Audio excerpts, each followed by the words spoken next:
Hello everyone, and welcome to the second series of Clutter Talk Live, moving into the new normal. And this series we're going to go on up till Christmas, and we're going to look at how we are all coping in the new normal, the new challenges, what are happening. And today, for your pleasure, we have Elaine of Clear Mountain and Tilo from Brighton as well, who are going to help answer many of our questions. So please, on the YouTube channel in the discussion, please ask questions. We've got some that have already been given in advance. But first off, let's welcome Elaine from the waiting room. Here she comes. Hello, Elaine. Hey, hi! Got my mask on How are you doing? today. Put your mask on, Elaine. Put your mask on. So how have you been? What's been happening? I've been good. How about you? How about you? Yeah, I've been all right. I've moved. I've moved temporarily down to my mum and dad's in the Forest of Dean. So it's really lovely to see the autumn leaves change, and it's just gorgeous here, and to walk on grass. I've been living in a city for quite a long time, so I'm really enjoying Oh, it. that's so lovely. And your background is fantastic there. I love your Yes. archway. Wow. Well, this is actually it's a place that my uncle built, who sadly passed away over 10 or so years ago. But he Mhm. hand built everything, so it's kind of a family cottage. And for those that are listening, he had a bit of a clutter issue, so this is where I actually got my training. 3 sheds, a caravan, and an attic full of stuff. Well, when you have 3 acres of land, you know, and you love a project, so it took me a good over a year, 2 years to decant his lovely Right. property, but now it's shining. It's lovely. Oh, it's gorgeous. I So love the archway. The yeah, fabulous. Yeah. yeah. Yeah. Yeah. So we don't have today Clara Moore. So it's half term in Scotland, isn't it? So Yep. she Half term. is spending time with her kids, but she will join us next week. So that's our Yeah. Marie Kondo decluttering expert. So all questions about finding joy in objects can come in next week. In the meantime, you have Elaine's motivational coaching. So if you Gentle need encouragement. gentle Gentle encouragement. encouragement. So Elaine, tell us a bit first about how your work's been going. So, obviously, we're kind of still in sort of limbo here in Scotland, semi lockdown in different areas. But the great thing is that our work out as sort of helping socially in in the community has been able to continue. So, I have been working very hard with a lot of clients who have been, let's say, just really happy to see me, and I've been really happy to see them. They've been isolated a bit and needing a bit of company, so that's been great. Sometimes I'm just going in for a chat, and sometimes I'm going in to help sort out different areas in the house. But it's been great to see everybody again, and I've got lots of new clients as well who have been sitting in their homes during lockdown and thought, there are areas in this house which I need to get sorted. So I've been out and about helping them. And so, Obviously, I'm having Elaine, to, how do you do it? Like, what's the um, how do you go in? What's the process like with all the new PPE, and yeah. what's your procedure? And do you have new things on your contract, or what's it? How does it work?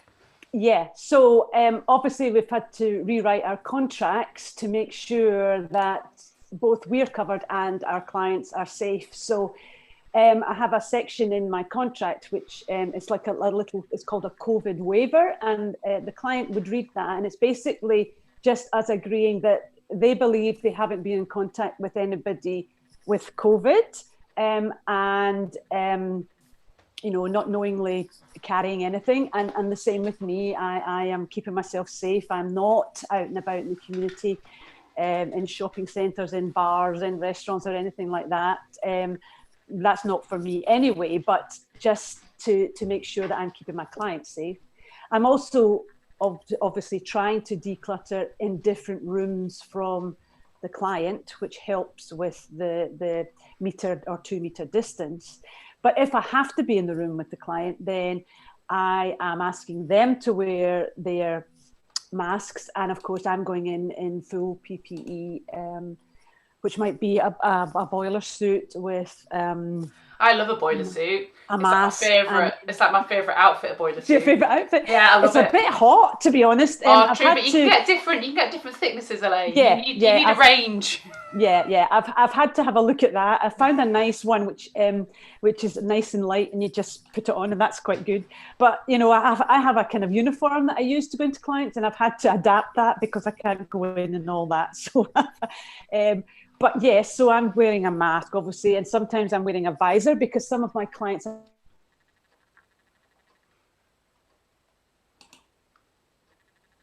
gone out. I don't know what's happened there, but anyway, I'll carry on. Yeah, you're back. Lost you there for a minute. Yeah. Yeah, you've got onto visors. Yeah, on visors, and then you know, because some of my clients are hard of hearing and need to see me talking. So, in that respect, I've also got visors that I take for them as well if they need them. So yeah, it's just a bit of trial and error. But most people are keeping themselves safe if they know they've got people coming into the home. And it's very, very important that we still support people in their homes. So yeah. And are there changes in how the things that people are trying to get rid of or have support with? Have you noticed any changes compared to pre-COVID clients? Or working, they might be the same people, but working in a way, have there been changes in their attitude or in the things that they are wanting to let go of? Yes, we have. Clara and I share a client, and I'm hoping that she's watching today because I want a big shout out to her. And I'm not going to mention her name, but she knows who she is, and she has changed. And her mindset has suddenly changed because she's been in the environment, her living environment much longer than she would be, and she's seen how much impact that has on her health and her mental well-being. And she's changed, and we are so proud of her. So it's a big shout out to you. You know who you are. So we're very, very happy. And she's letting go of loads of items, all different things. So yes, there's been a few mindset changes in people. And as I said, some people are just very aware of how much they are living with in and around them. That's impacting on their life. That's excellent. And has it been important that different local services as they open up, whether the rubbish or the recycling, has that caused you problems and issues? Have you had to work in a different way now? Yes. Normally I would take things to charity shops for people. I try not to take things to the local dump or whatever. We try to recycle as much as we can, but we can't do that just now. We just can't do it. And obviously, because of the transfer of the infection, I am not personally taking things to charity shops for other people. So I've had to find out what each charity shop is, what their sort of guidelines are. And generally it's like they want the stuff to be bagged up, labelled, and it will be left for about 72 hours before anybody touches it in the charity shop, which causes a problem because of storage space basically for the charity shops. So there is a limited amount of stuff that can go in that respect to charity. Quite a lot of people in charity organisations in the local area here in Glasgow are being great. They're coming and picking up the stuff. So I worked with this is my dad. Hello, Dad. Hello. You're live, Dad. You're live. What are you up to, Dad? Any mobiles? I put your mobile through there. Thank you it very bleeps. much. Cheers. Actually, talking of which, he's off to the dump. Dad, come in and tell people you're off to the dump. Yes. Mum had to make an appointment online, didn't she, like a week ago? And it works very well. It means that there's not a kind of a mad scramble. Everybody comes in at an ordered rate. So I find it a lot easier. Yeah, that's what they're doing here as well. Yeah, it's definitely that you have to book And there's a restricted amount of items that you can bring in. So yeah. Oh well, Enjoy have your a good trip, day at the Dad. dump. Bye. He's Yeah, got the so boiler suit on as well. he's got the boiler suit on, yeah. So very much like that, yeah. But as I said, the charity organisations are coming in picking up stuff. So yesterday I worked with a family and we were sorting out a toy room. And so we bagged up and sorted toys into the different areas, different age groups. And then the group, which is called Kinder Handle, are coming today to pick it all up, to take it away. So that was a really productive couple of days I've just been on. So and hopefully it'll go to children who Well done, Elaine. Good work. I know you've been very, very busy. Yeah. Well, what I'm going to do now is Elaine and I are both members of the Association of Professional Declutterers and Organisers, which is, for those that don't know, it's a national organisation that covers the UK with over, I think they're up to about 400 members. I think the last time I looked, 380 registered at that point. But but think about. And you were one of the first, I think, or you were early on. Yeah, I've been a member for 15 years. Yay! So I've been decluttering for 15 years. Yeah. I think I've been a member for about 7, but I was really proud that I was number 99. So I joked. I said, "Oh, do I get a flake and an ice cream for that?" But they didn't laugh, unfortunately. I think the humour didn't really work. But anyway, I do like my 99s. But what I'm going to do now is I'm going to share screen and show people how you can find an organiser local to you. And we're all operating in very different ways. So my work is, if I just work out, So my work, I'm doing virtual client support because I'm with my parents at the moment and I'm not wanting, well, I can't actually get to my clients in Glasgow. No. But yeah, so I'm doing that support work, so coaching and encouragement online. And each of the declutterers are working in different ways. Some are able to get out into the community, others have moved their business online. But in order to find one local to you, you can do a postcode search. So I'm going to share screen. Elaine, whilst I do the technical stuff, do you want to just blether for a bit? Yeah, I'll tell people a little bit about Abto and obviously us. So you're watching Clutter Chat live at the moment, our Clutter Talk live on the Clutter Chat YouTube channel. And Clutter Chat was founded by Dr. Zem, who we've got here, who has a company is called Insightful Moves. Oh my goodness, I can't talk this morning. Thank you very much. Put my teeth back in. And then there's me, Elaine Mckinlay of Clear Mountain Decluttering and Lifestyle Organising. And our other partner in crime is Clara Moore of Joy of Space. And she's not here today, as we've discussed. She's with the kids. And what we do is we work throughout Glasgow and in other parts of Scotland if need be. And we all specialise in something a little bit different. Right, I'm ready. I'm going to take us through. We're on the Find an Organiser page. So I'm going to go Find an Organiser. Righty-ho. This is how you do it. Yep. Hope everyone can see. And then here, search based upon your location. Now, I hear we have another guest. And where could our guest be from? What should I put into the search postcode or search area?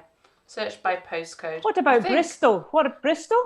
Bristol? No, it's not Bristol. Brighton. It's not Bristol. Brighton. Right.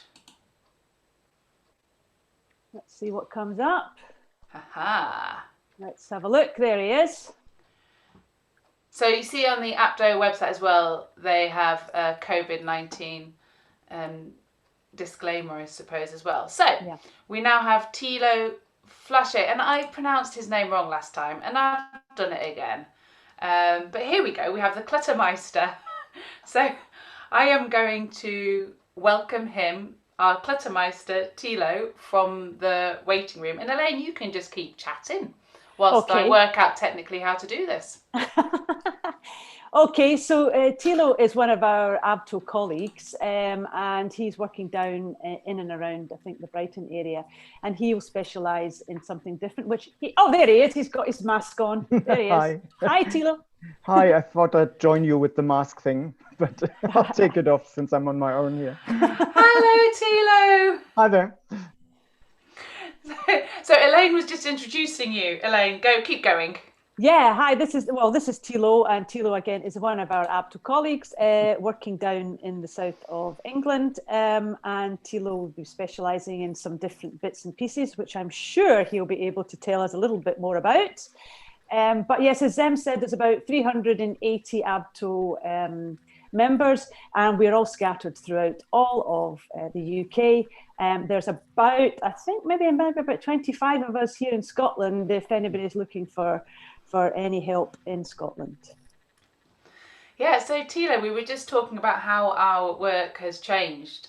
So this whole series, welcome. You were on our first series as well, which was very exciting. So the first series was in lockdown. This is like moving into the new normal. So we're looking at how we're all changing our work practices and what is needed. So tell us a little bit about how your work has changed or evolved, or what you're noticing as we move into the new normal. Yeah. Well, I'm pretty much still in lockdown. I've never been able to find live clients during the limitation period that Elaine mentioned, when you dress up in your boiler suit.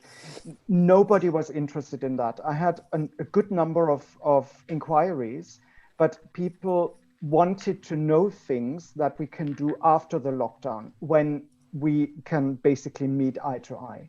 So that was a bit of a drawback. I could convert some of them into virtual, but we all know that virtual works for certain things and it doesn't work for others. Yeah. Part of why people would take me on is that I've got 2 hands and strong arms, and I can lift the heavy wardrobe from one end to the room to the other, which they otherwise wouldn't be able to. And especially on a virtual call, I can't really help them with that. So there's a lot of physical element to what I often have to do with my clients. And you're probably aware of that, Elaine. Yeah, absolutely. So that's one drawback. On the other hand, the virtual side has allowed me to work with people that are further away. So I've had a couple of inquiries and actual work abroad, which worked fine for me. But again, it's limited. It's mainly organizing and not so much decluttering. So that's where a bit of a shift has happened for me. Yeah. And I've also moved more into business reorganization. So it's not quite just shifting things around, but changing workflows and assisting with growth and that kind of thing. So it's kind of a decluttering adjacent, but in fact, it's how I started my business. And I shifted then into decluttering and organizing, and now suddenly organizing is back in. So it's a bit of a wave, a bit of a flow. And I think the thing that I would say about the lockdown is that we have to think on our toes and just go where the work is, and figuring out different ways of being able to support our clients. And not just different ways, but also different subjects that we can support them with. Because last time I remember with you, we were talking quite a lot about flow. Yeah. Was it a book? There's a book. Someone has a book. Did you have a book? Someone has a book.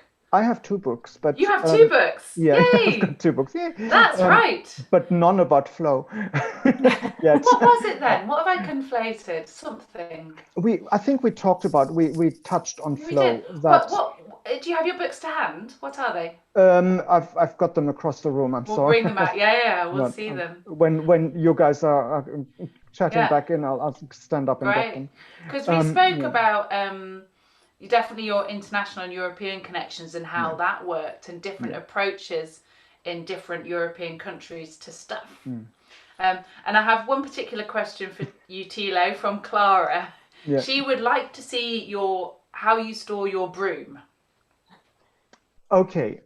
Is it possible to show us? Yes, actually. Because last time you went. It was great, and she was very taken. So we have to show your broom. Okay. So what I've done is I've pulled it up on Amazon. So if I share my screen, I can. I'm not allowed. So you'll have to allow me to share the screen. Okay, I can do that, I think. And then I can show you the image, and so you get an idea what it's like. And Elaine already knows. I think when we're talking about flow as well, it's an interesting thing that I always talk to my clients about, that nothing is static, and Yeah. we're not just going in the one direction all the time. So- we have to.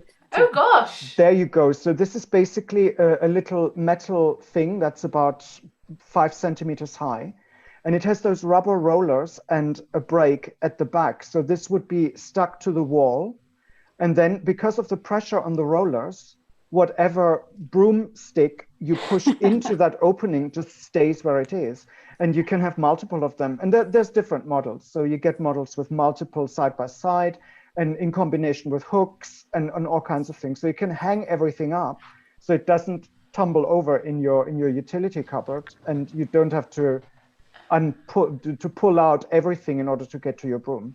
So I love those. Can you show us some of the pictures? Do they have some examples of Yes. of something with a thing So in it? that's how it works. Ah. Oh yeah, yeah, it's good. So this works. This is an advance on what I call a tool clip. This is a posh tool clip. Yes, and they come in there's different types, and I'm sorry that there's this kind of thing as well, which has it has basically spring balls in the sides that then allow you to push a broomstick in. No, sorry, this one. No, it's gone. See. I think we're going to have to check out that Clara's got these in her cupboard. Yes. I love them. So this is a combination thing. So this has hooks and the rollers. Yeah, that's. So this is perfect for your broom and your broom and brush, and for your brooms, and for mops and all kinds of things. So you can keep everything off the floor. Excellent. Thanks for sharing that, Tilo. You're welcome. I love a well-organised tool cupboards. I remember I was helping put an exhibition up in London years ago, and the support staff, he had this amazing room and all the tools were just in the tool clips and they had a line drawn around them, so you knew exactly where to put. And honestly, I was just like in love. I was just like, this is brilliant. And there's a bike fixer in Glasgow as well that has the same. And I've done the same in my cupboard because the ceilings in my flat in Glasgow are quite high, so you can really put things up with a tool clip. You can put them up quite high, and they're really easy to put on the wall. They're really not that tricky. So did you have problems, like, just technically, how would someone fix one to the wall, Tilo? How would they go about it? What do they need? Basically, they come with all the materials. They come with the wall plugs, with the screws, and the only thing you need is a drill. And because ultimately it only holds one item, if you have the single clips, it's not all that heavy. So you don't need industrial sized wall plugs, unless of course you've got cardboard walls or bungalow rouge like we have in Brighton. But then it usually holds up well. It doesn't take more to hang up than a set of clothes hangers on a wall next to your entrance door. So it's really very basic. And then you just screw in 2 screws and it's done.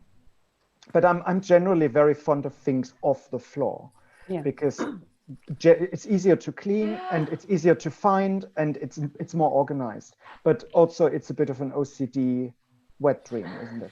No, but there's something about that. I like having things off the floor as well. I like seeing the floor to the edge of the wall. I don't know. There's something. Elaine, do you have any comments on? Yeah, well, it's why we feel better, or why I and Tilo feel better. Like, what is it about? Well, it's like the sort of the shaker style of living, where they actually hung everything up. So they hung up their chairs and everything like that. And it was so that everything would be clear and easy to clean. Yes. But also aesthetically, if you're selling your home, this is a top tip. Yeah. If you have furniture that is off the floor, the actual floor space looks so much bigger. Yes.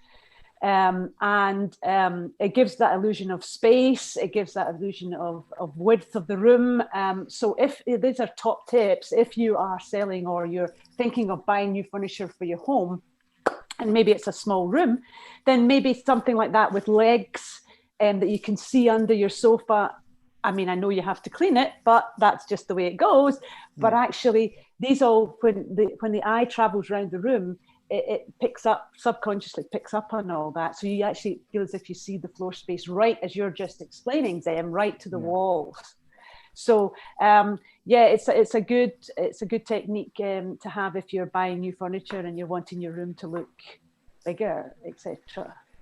I would also say something else. I find quite apart from ease of cleaning, there is something to be said for having what needs to be on the floor, and keeping what doesn't need to be there away from it.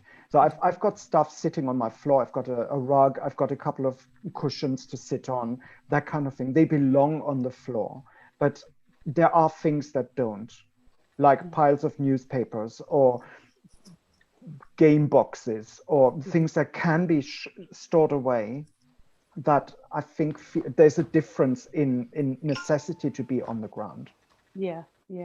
It's interesting because I just yesterday read an article about looking at your room, okay? And it said that most of us have 2,000 items in our room. Right now, you may think that. Right. No, easily. I'm just looking around here. Right, 2,000 items in our room. Every pen.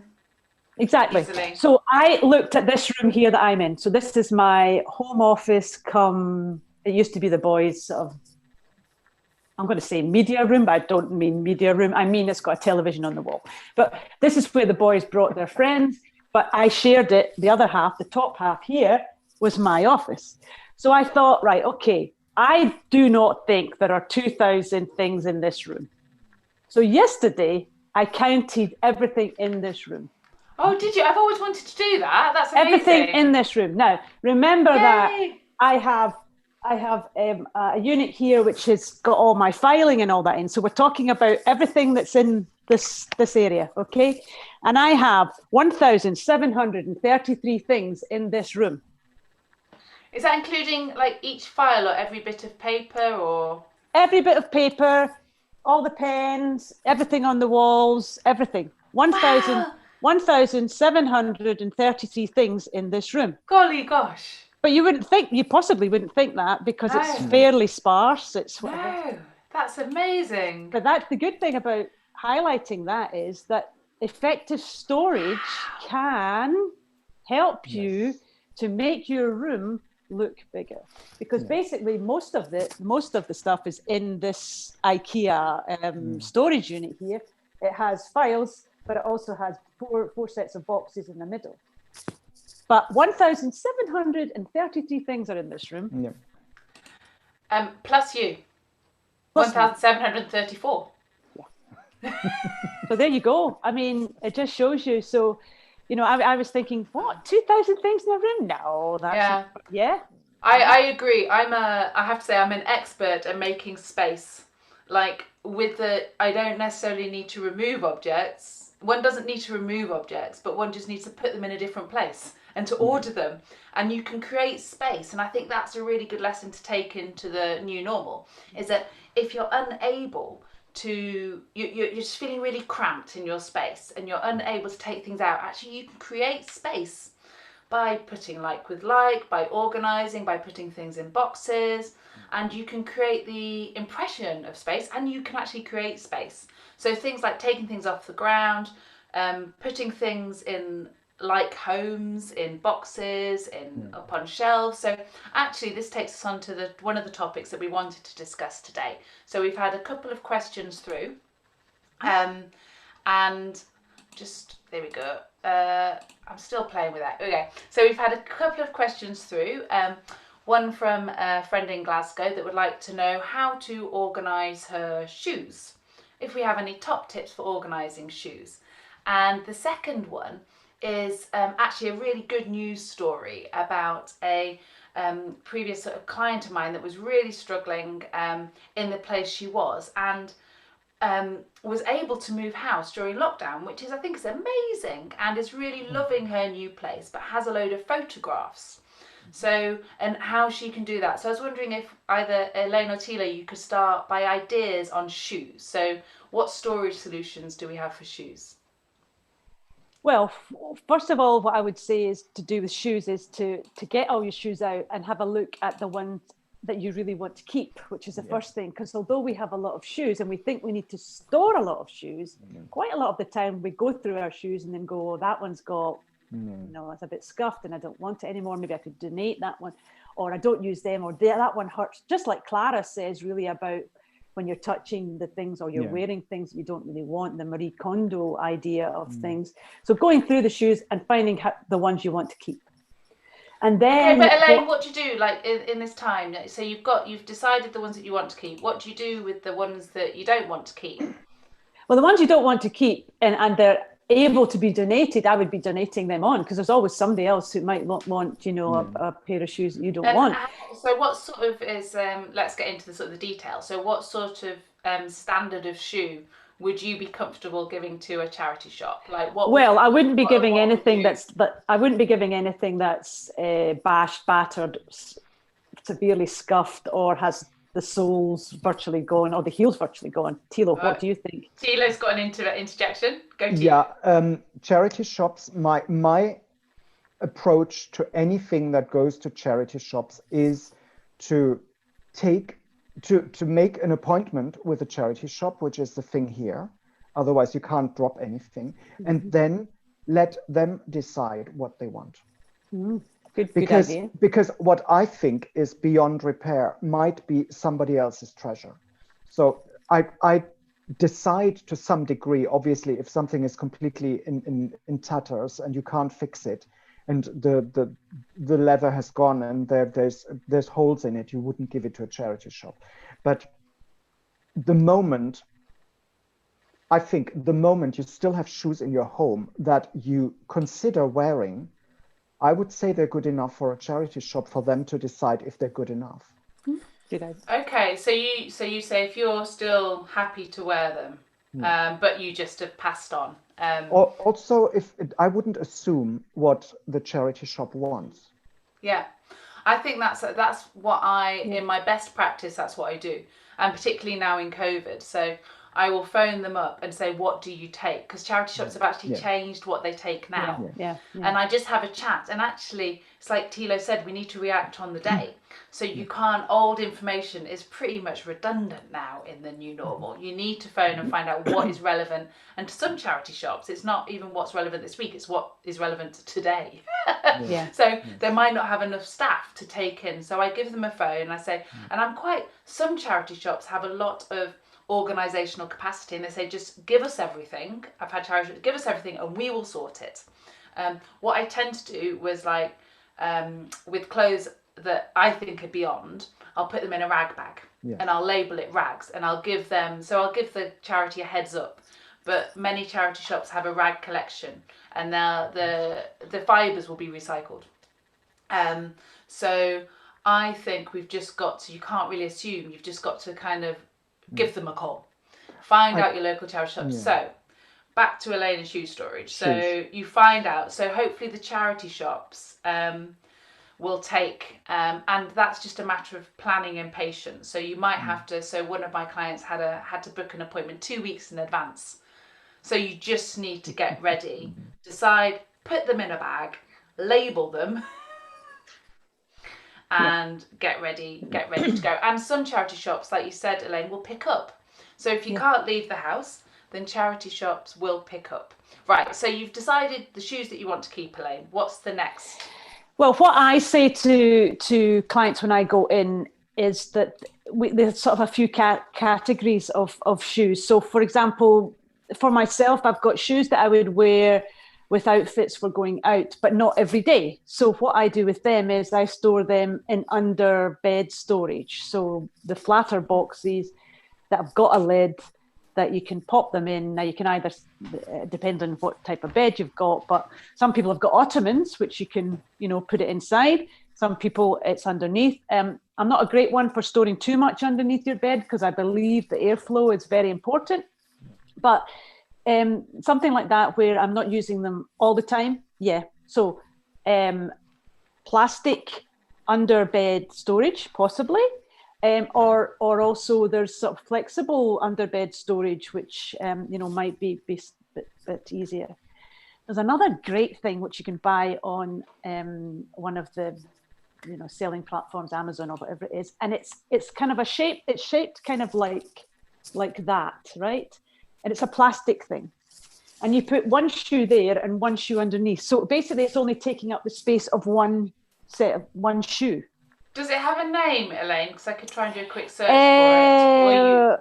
If you pop in, I think maybe did I take a photograph of it the other night? I've actually got one here, and that might be. Well, I don't have it, but I've got it on screen. Okay. That might be what you're looking Screen for. share, Tilo. Let's have a look. Let's see. And we're glad we've got Tilo. He's got the technical ability to keep us going. Yeah, I'm just looking. I think that's what you're looking for. Yes, that's exactly. Oh, wow. Right. Like its shoe holder. Do you see that? So it's really only the size of one shoe. So and you don't scuff them. Yeah, exactly. And it doesn't matter what type of heel you've got or whatever. They're on that sort of area. And I worked with somebody recently, and we had the whole wardrobe was just like that. It was fantastic. And she said it was great because she could just go straight in, pick out the shoe, and the other one was there, rather than ruffling about finding the other shoe and all that. She was a busy doctor, so really she wanted in and out. So we set them up like that, and we had some that were on an open shelf, and then some which were covered lower down in her wardrobe. That's super. A really good storage system for keeping, like a lot of shoes. I find that I also have I don't think I have a lot of shoes, but actually maybe I don't know, but I do. And there's definitely a seasonal thing. So things that I need in the winter and the summer, or like in dry weather or in wet weather. So I can put some to the side that I'm not going to use. Like now my summer shoes, they'll be away. But I wonder, Tilo, if you have any other shoe storage suggestions. I don't think I'm the right person for shoes. Okay, we'll move on. Well, I'm. Are you a barefoot lovey? Well, I've got my toe shoes. I've got very thin soles. I don't wear heels at all. So it's my shoes are in a box. Yeah. they basically follow the roll me up and store me vertically, and that's it. And Brilliant. I just pick it out. And I've got one pair of boots and another pair for bad weather that are not boots. And that's basically it. I mean, I think Jesus only had one pair of sandals, or there's some parable about that. And I'm like, well, in Glasgow, it's just not going to cut the mustard. I mean, like, one pair of sandals. So I do allow myself a few more pairs than Jesus. And like you, Zem, what I do is I put my boots for the winter are up high in a storage system for the summer, and then obviously I'm going to now swap around and bring them down, and they'll be the ones that are in there. One of the other things, one of the other things that people talk about shoes is kids coming in the front door and dropping the shoes. I know that I've worked with a family just recently, and the mum said, "Oh God, these shoes at the door, they just drive me crazy." So again, what I've said there is soft sort of baskets that sit near the door, under the maybe where the jackets sit. They all have their own basket. They put their own shoes in their own basket, and then we don't have that carry on when they're running out to school in the morning. Where are my shoes? Okay. So, I mean, that's also about moving with the seasons, isn't it? Yeah. So what I would like to do now is talk about, there's the person that I said had moved house and that was very excited. So I'm just going to pull up the full, where is it? No, I'm not. Here we go. Let's see. So here's her question. Dum dum dum dum dum dum dum dum. That's an interesting question. Yes, I know. Here we go. Right, it's coming up. All these multiple. So, I had a question now that I've moved. If I put myself on, there we go. So she says, I had a question now that I've moved. I had a good clear out before I moved and will need to continue. But as well as the usual wrangle of books to weed out, I'm curious about photos. I've really been taking stock of my friendships and relationships, and while I don't want to get rid of images, and the warm feelings they bring to me, I can finally say I've moved on from a lot of my past. I don't really want to put them in albums and have to find space for those, but I don't want to get rid of them entirely. Putting them in a box also seems wasteful and uncaring. So I also have a question about ideas for adequate shelving without overwhelming my bedroom with textbooks. I want space for photos and prints in frames, but need the wall space for books at the same time. So there's a couple of questions here, but one of them is like, maybe you've got some things that you don't want on display, like you don't want this photo, but you don't either want to completely let go. So I cheekily asked Tilo and Elaine, I said, can we let go too fast? Is a question. And Elaine's like, no! I mean, but is there different ways of storing things? So my immediate response to the photograph issues that I often have, I have a memory case or memory chest where I've got different photographs that they're not ordered into a narrative, they're not ordered into an album, but they're there, and they're not on public display, but they're there in a more private section because like you, I don't want to let go of them, but it's it's nice to have them there. So I don't know, Elaine or Tilo, do you have sort of thoughts on this? I've got an idea. I'm not a photo organizer. I'm not sure. I don't think Elaine is either. We're both not specialized in that. There are people on the Updo website who specialize in photo organizing, just pitching that.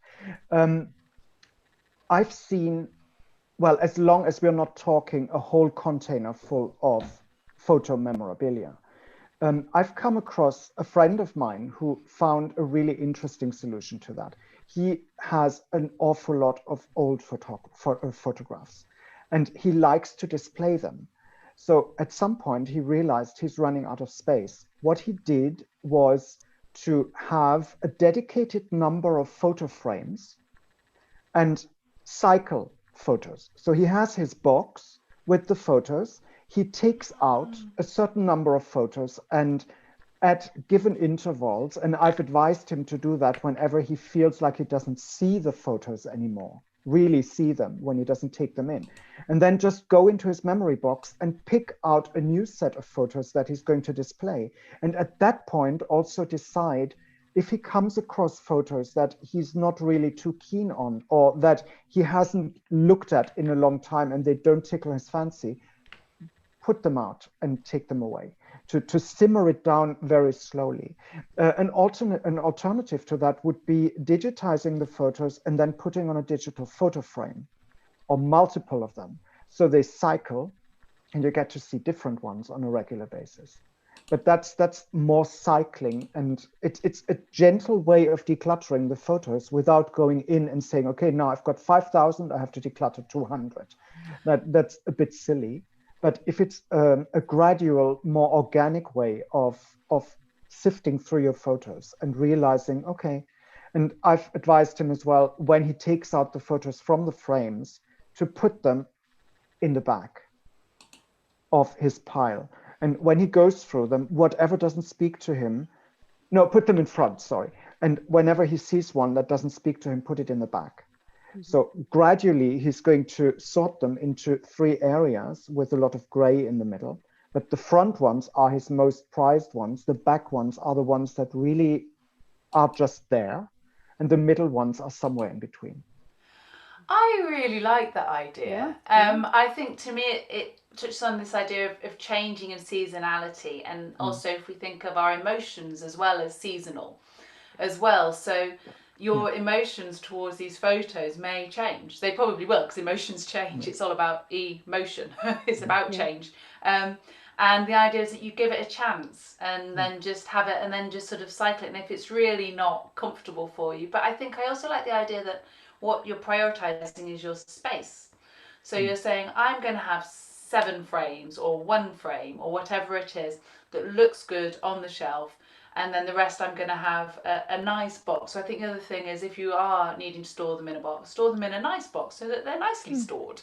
Like a box with, I don't know, I'd have butterflies on it or whatever, or something that it makes you, so you know that they're looked after. And then have the habit of sort of cycling through, which I think is going to take us into another theme that we'll talk about soon about seasons. But Elaine has another point on photographs. Just before photographs. Aha, this is Elaine's solution.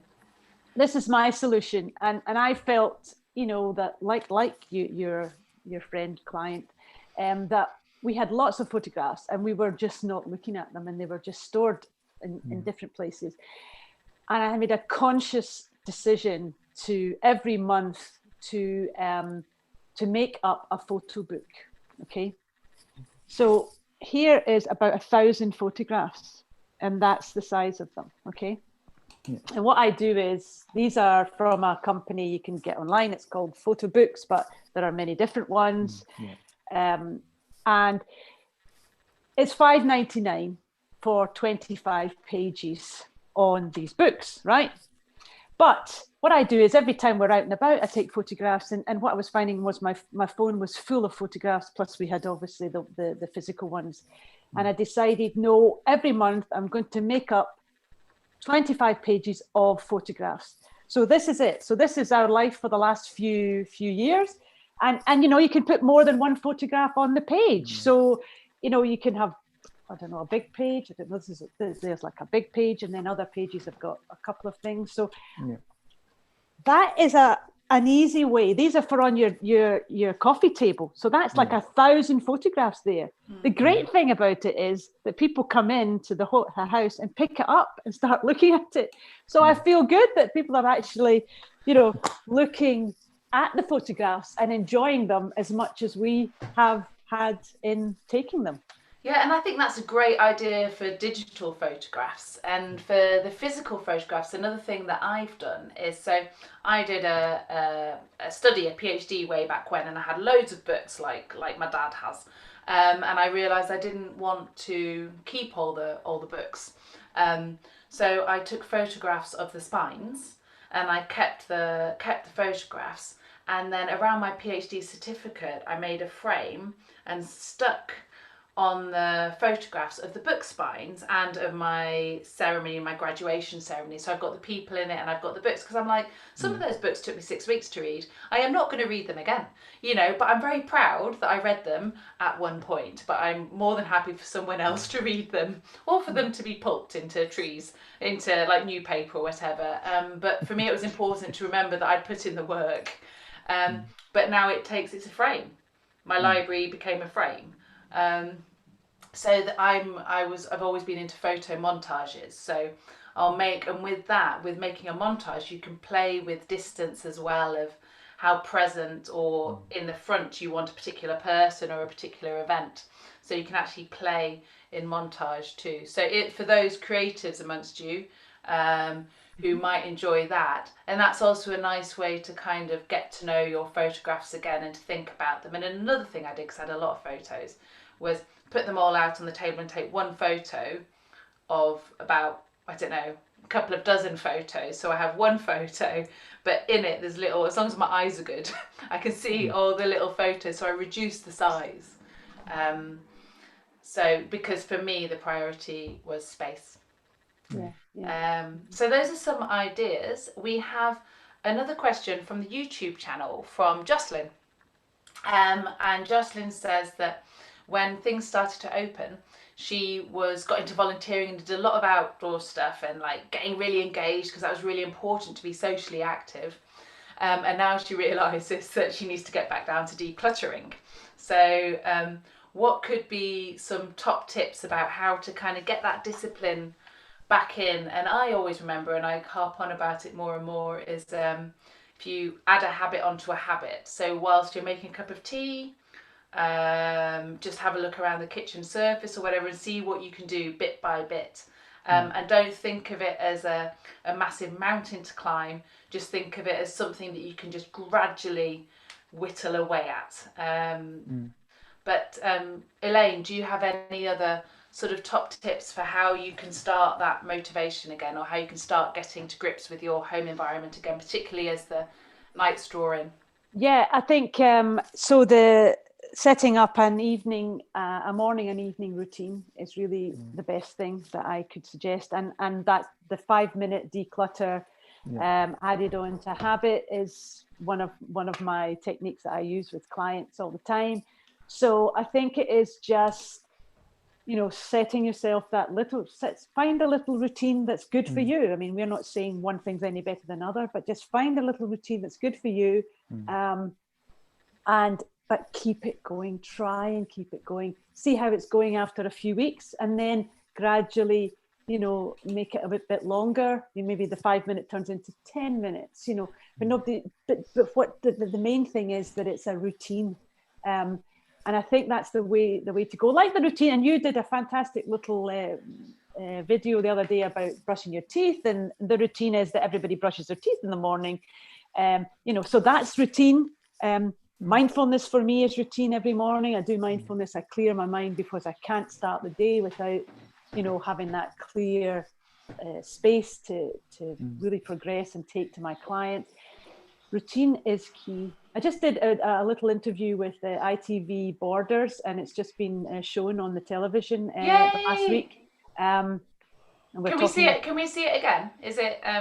Yeah, I've got a little. I could maybe send you the little link bit. But myself and another one of our ABTO colleagues, Mel Carruthers from More Organised, we were on, and we were talking about habits and routines and just keeping it going. So if you can tag it onto a habit that you've already got, that is key. Absolute key. Yeah. Tilo, top tips. Yeah. Well, Elaine just told all of them. I think what I might add is that I often work with people who have trouble with time management.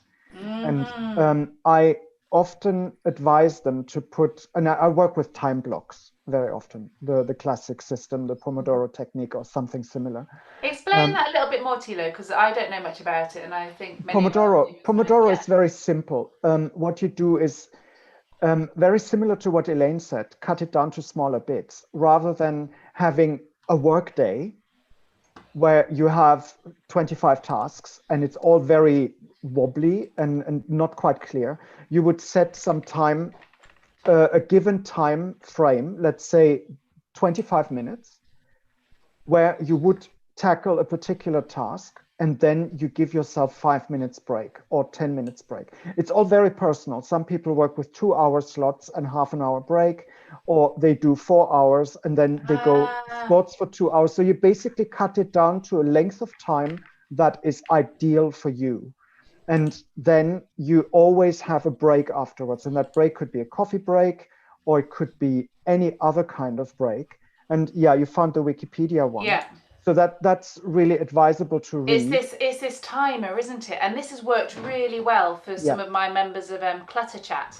Yeah. So Clutter Chat, we say, relax into the rhythm of regularly repeated routines. Yes, absolutely. So relax into the rhythm of regularly repeated routines. And the Pomodoro technique, I forgot the name, has worked really well. So I highly recommend actually that people have a search on the internet. But anyway, keep going, Tilo, because this is very exciting. Yeah, so it's basically, I'm not really bringing the Pomodoro technique to all my clients, but if they're already in a process where I'm guiding them into a time management system, then I often add a period or two per day of maybe 10 minutes for cleaning up the kitchen or organizing stuff or walking through your house at a break and pick everything up that's not in its place, to get that general sense of organization. And that is often the first step on a more involved organization or more involved decluttering. But it adds this bit of a habit. Again, it's a routine that you do once a day or twice a day, and then you move on from that. So I often tell people that one of those 10-minute walkabouts could be doing your dishes. It's a practical thing. It takes your mind off whatever you're doing, and at the same time you clean up your kitchen. Mm-hmm. So it's those practical tasks that come across as annoying, like dusting your hallway or something like this. It's brainless, but that is often exactly the balancing thing that you need when otherwise you're doing something that needs your total focus. So it's again this balance thing. And I think that's the beauty of it. I think that's brilliant. So I'm just going to share screen again and read people through the Pomodoro technique, because I think it's useful. I like being read to anyway. So there are 6 steps in the original technique. 1, decide on the task to be done. 2, set the Pomodoro timer, traditionally to 25 minutes, although you could go 5, 10, whatever. Work on the task. Number 4, end work when the timer rings and put a check mark on a piece of paper. 5, if you have fewer than 4 check marks, take a short break and then return to step 2, which is set the Pomodoro timer. Continue to step 6. After 4 Pomodoros, I quite like the name, take a longer break, 15 to 30 minutes, reset your check mark, count to 0, then go to step 1. Well, but I think even if you just do in Clutter Chat, even if it's just 5 minutes, 5 minutes a day, and set a time that doesn't feel too pressured for you. So if you instantly go, ooh, 10 minutes, then kind of think, oh, actually that might be a bit much. I think I can manage 5, because then if you manage 5, you're going to feel really good about yourself, and you might do 7 minutes. Yeah. But the most important thing is the habit and the regularity. And what I like also about what Tilo said is that if you can allow yourself to actually enjoy the task, like I quite enjoy the mindlessness of washing up. Actually, my partner's going to laugh at me now because he doesn't think I wash up very well. But anyway, so there we go. I might have just shot myself in the foot. But you know, and the way my sink is set up, I can look out the window and look at the kitchen table. So, or sweeping or whatever it is, it allows my brain to relax because it's a habit. I don't have to think, and it doesn't sort of weigh because it's in a daily routine. And actually, it's quite good, almost meditation. Yeah. That's what I was about to say. I would go even further. For me, it's a meditative aspect. It's this letting go of everything and just doing something mindless is a way of focusing your mind on, okay, now I'm just dusting, or I'm just looking at the wall and doing this movement. And that is exactly what you need to calm down and to get into that break space in the Pomodoro technique. But this said, Pomodoro isn't the only technique that exists. You probably, if you look at the Wikipedia article, there's probably a couple of different references at the bottom that refer to other setups. I found that sometimes you need very short periods for small tasks, and then you need longer Pomodoros to do something a bit more involved. There's no point in setting a timer for 5 minutes if you need to write an answer to an email. Yeah. A detailed answer, because it takes longer than 5 minutes. It's interesting in education, when I worked with children with ADHD and disorders similar to that, we called it brain breaks. And, you know, we took them out of the situation and we did something else, which then refocused them to bring them back in.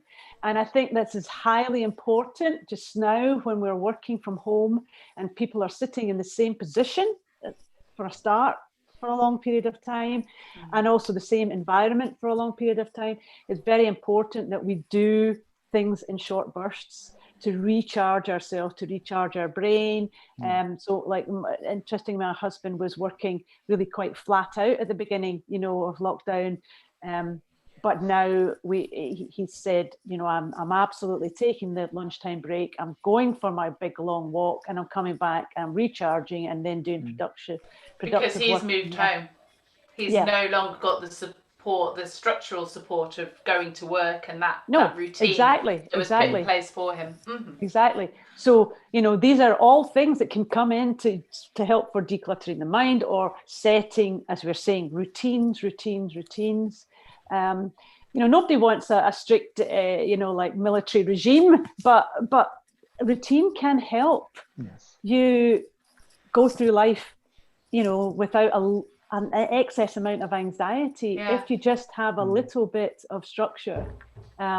Routine can be a real support. Yeah, it can. Right, guys, we're going to wrap up because we're coming to the end of Clutter Talk. But we have a thank you from Jocelyn on the YouTube channel that says, right, she's going to get down to it. She's going to try a bit of regularity. So all the best of luck to you. And I would just like to say congratulations to sort of my old client in Glasgow who successfully moved house. I thought during lockdown, I thought that was fantastic. And Elaine, to your client as well that you spoke about, yours and Cara's clients. Well done. About the mind change. And the topic that we didn't get onto today that we'd hoped we would was to talk about seasons. We touched on it a little bit, but about seasonal affective disorder, how we can cope. So the clocks are changing, but actually it'll be a good topic for next week, Elaine, because then we have the clock changes, and Elaine has some absolutely superb ideas about what you can do around the clock change. And today I hope you enjoyed the covering of information about storage, of shoes. We didn't quite get to the question of sort of books and photo frames, but hopefully you'll be... Oh, Tilo's got an addition. Yes. I have a quick one for the books. There was this question about how can you keep your wall space free. My advice would be to put bookshelves very high up. When I was living in Germany, it was a classic thing. If you live in a room that is high enough, put shelves just below your ceiling and put stuff up there that you only need for reference on a yearly basis, or things that you keep but you don't look at on a regular basis. So just keep it up there. It's out of the way, and you'll gain, if you go all the way around, you gain an awful lot of mileage for books. Yeah, and also it gets back to that idea of physically lifting up. Yes. So as long as you physically can do it or reach up, I mean, I'm lucky, I'm like 6 foot, but as long as you can kind of physically reach, or get yourself a little library ladder, that could be really cute. Yeah, you know, I've always wanted a library ladder, but I've never needed one. But yeah, you can kind of, so there's ideas there. Yeah. Any last thoughts from the lovely Tilo and Elaine? I would just say, if you're wanting to restart your decluttering project, take on board what we've said, set yourself a small routine and just try it out for a couple of weeks. See how it goes. There's no pressure. If it doesn't work, then we look at something else. But it's the trying that helps you gain, the ultimate goal. Yeah. If you don't try, if you don't start, you never get to the goal. Yeah. And Tilo, if people want to find you for any business or time management coaching, how do they find you? Well, the easiest way is on the Upto website, which is probably mentioned somewhere in the doobly-doo. Otherwise, look for Cluttermeister or look for my name, which is this one. And this is one of my books. Yeah. Excellent. What's the book? This is Promise Broken, Moving On. This is about the effect that advertising has on accumulating things, and basically don't buy into advertising to bring things in, because it's all stuff that you need to take out. And the other that's Promise Broken, Moving On. Promise Broken, Moving On. And the other one is about... It was about Clutter Tides. It is about flow. I knew it was about flow. Yes. Well, this is more about finding the right times, the breaking points or the hinge points in your life when you're more susceptible to decluttering, and what to do and how to prepare. We've talked about moving. A lot of people are moving, and then 2 days before they move, they suddenly realize, oh my God, I've got all that stuff that I don't need. And then they start speed decluttering, and they arrive in their new home and realize, oh, I still have too much stuff. So if you know what those potential moments are, you can prepare. And you can do it a couple of months in advance. You can do it a couple of years in advance. And moving is obviously something you know, but a bereavement is a different thing, or empty nest, or moving in with someone. Those are all hinge points, and they're discussed in this book. Thank you very much. And Elaine, what services can you offer to people around the UK, and how can people get in touch with you? Yeah, they can go on to my website at Clear Mountain Decluttering, and see what I have got on there. I've got a few videos if anybody's wanting a wee video to look at, and I'm doing virtual decluttering online if anybody wants that throughout the country. But again, I'm out and about now in the community, so they can give me a call, and we can have a chat about how I could best support them. We have obviously been running our course at the University of Strathclyde, which has just finished, and we'll probably do that again in January. So, keep an eye out for that. But we're here. So the ABTO, and our colleagues are all on the ABTO site. So pop onto the ABTO site, pop in what your challenges are, and it'll come up with all the people who specialise in helping you for all these sort of things. So that's ABTO, find an organizer. Yes. Last word. ABTO Find an Organizer also has an option to look for people who are specializing in virtual decluttering. Yes, yeah. So you can find the ones that fit with you, but they're not necessarily in your region. In your region, yeah. Brilliant. Well, thank you very much. I'm going to play us out with a little jangle, and and hopefully see many of you again next week. And Tilo, we hope to have you back on the show at some point. Good. Well, before the winter comes in. I think yes. that'd be lovely. And we will see everyone next week. All right then. Bye bye everybody. Bye. Have a good week. Have a good week.